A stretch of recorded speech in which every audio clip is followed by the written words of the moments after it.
Okay, sa balita natin ngayon, mukhang itong San Miguel Beer bukod dito sa pagpapalit ng players, yung pagte-trade dito kay Alin Bulanadi at yung malamang na pagpalit din dito kay Ivan Aska.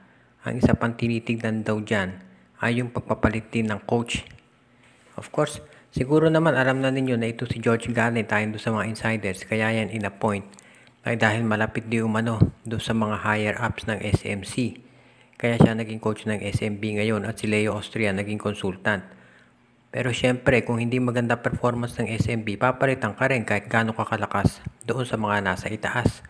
At ngayon, ang isang tinitignan daw dyan ay baka subukan nilang kunin nito si Yeng Giao. Syempre, nasa rain or shine ito si Coach Yeng Giao, pero kailangan tandaan din natin, itong si Yeng Giao ay matalik na kaibigan yan ni Al Francis Chua para doon sa mga hindi nakakaalam. Nung si Coach Yeng Giao natatandaan ninyo, siya ay naging coach ng Gilas Pilipinas. Naging all out ang support nito si Al Francis Chua at ng SMC. Lahat ng players ng SMC ay available para sa kanya. At ang dahilan nga niyan, dahil magkaibigan itong si Chua at si Coach Yeng Giao. Pero sa ngayon, hindi pa natin alam kung siya nga ay kukunin itong si Coach Giao para sa SMB kung sakasakali. Hindi rin natin masasabi dahil to si, tandaan natin si Coach Yeng Giao, meron siyang kontrata dati sa NLEX pero nag-decide na umalis, lumipat sa rain or shine. Kaya pwede rin yan anytime lumipat dito sa San Miguel Beer. At para doon sa mga magsasabi na hindi sanay si Coach Yeng Giao na mag-coach ng maraming all-stars, hindi po totoo yan dahil noong siya ang coach ng Swift, ay hawak niya si Vergel Meneses, si Nelson Aceitono at yung iba pang mga malalakas na players nila noon. Pati nga si Tony Harris na hawakan niya na pag-champion pa niya yung kupunan. So sa tingin ko kung gugustuhin kayang kunin ng SMB si Coach Yeng. Sa panig naman ng Hinebra do sa mga trade na gagawin yan. Siyempre kapag gumawa ng trade ng San Miguel hindi naman papahuli itong Hinebra. Ang isa siguro sa tinitignan nila ay pagkuha ng isang big man. Dahil siyempre nakita na natin na kapag ang kalaban mo malakas din naman, kinakailangan ng katulong ni Christian Stan Hardinger. Dahil kung si Stan Hardinger ang babantay dun sa import, paano naman yung ibang big man nung ibang koponan? For example, kung ang San Miguel makalaban nila at nandyan na itong si Junmar Fajardo. So isa yan ngayon sa titignan natin kung sino ang pwedeng kuning big man itong Barangay Hinebra. Of course, nandyan si Japet Aguilar pero basically yan ang ginagamit na big man ito si Coach Tim Cone. Si Aguilar at si Stan Hardinger ang nag-alternate to sa center at power forward tsaka si Malonzo. Pero nakita natin ang magiging problema. For example, si Malonzo 2 beses nang nagka-injury kaya hindi rin natin masasabi na magkakaroon siya ng iba pang available na big man. Si Sidney Omubere hindi naman ginagamit.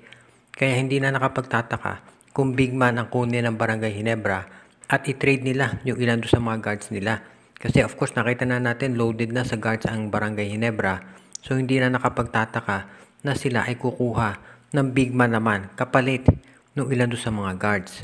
Kung sino doon sa mga guards ang ipapalit nila hindi pa natin natitiyak.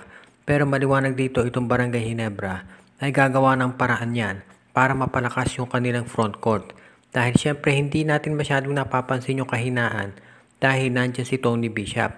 Pero pagdating ng Philippine Cup, at wag naman sana pero kung magkaroon ng injury doon sa isa sa big men nila, magkakaproblema talaga dito sa Gene Kings. Kaya yan ngayon ang tinitignan ng management kung sino ang pwede nilang kunin big man para magkaroon sila ng tsansa na in case magkaroon ng injury, hindi naman sila masyadong mahihirapan sa front court. Ayon dito sa mga insiders ng Spin PH, hindi raw nagtatank itong Converge Fiber Xers.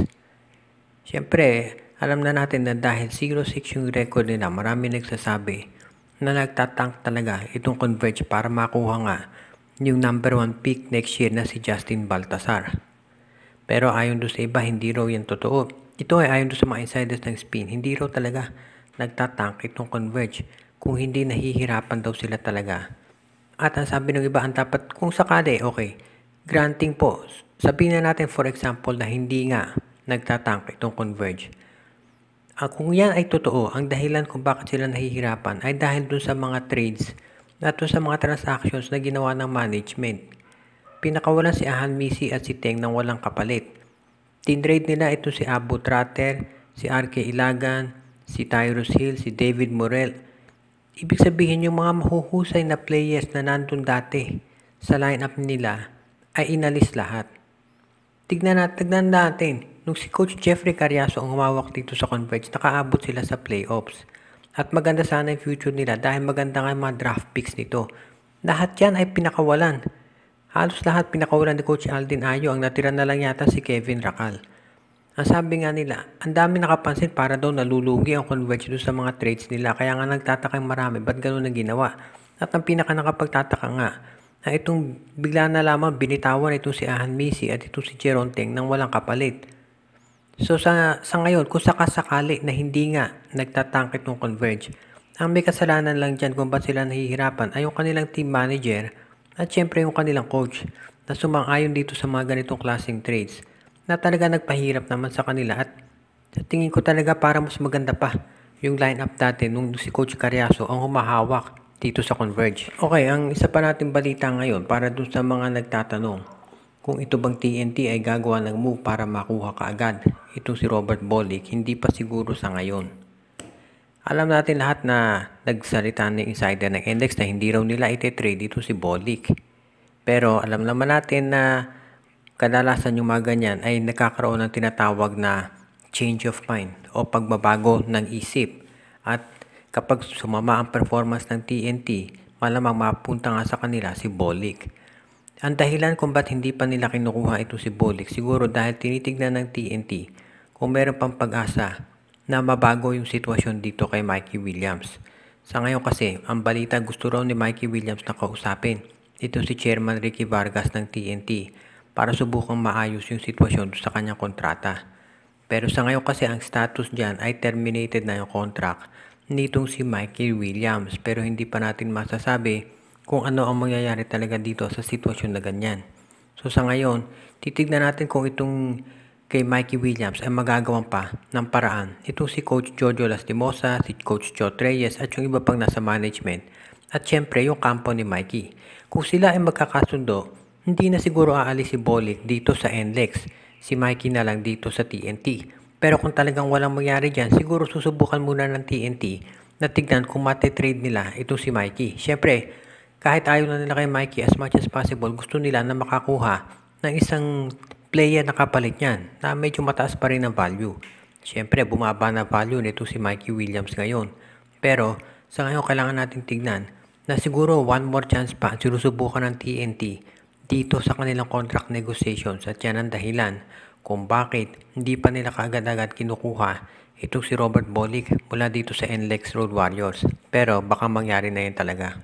Shout out kay Joseph Pineda, Jonel Alagon, JJC Boom, kay Romeo Conchada, Elia Garcia, Katsakino Dukusin, Jonald Malyari, Noel Corpus, Princess Yumi Corpus at Girlie Baduria, John Marcantos, Joshua Giray, Espejo at Rosales Family, Donald Santiago, Dexter Domer, Jason Mendoza, kay Ireneo Sarangsang, Judy, Edwina, Shaina, Carl Jaira, Jonah Villarosa, Edwin Carmona Jr., Brian Andres, OG Lenggio, Gia Santillana at Tagle Family, Dionisio Mercado, RG Bueno at Dalina Family, Ronald Verbosidad, Rico Olarte, Jordan at John Ray Di Moranta at Sid Maria, at kay Jonel Alagon at Celino Valles Family, at Reden, Elena, Laila at Bonbon Lansang.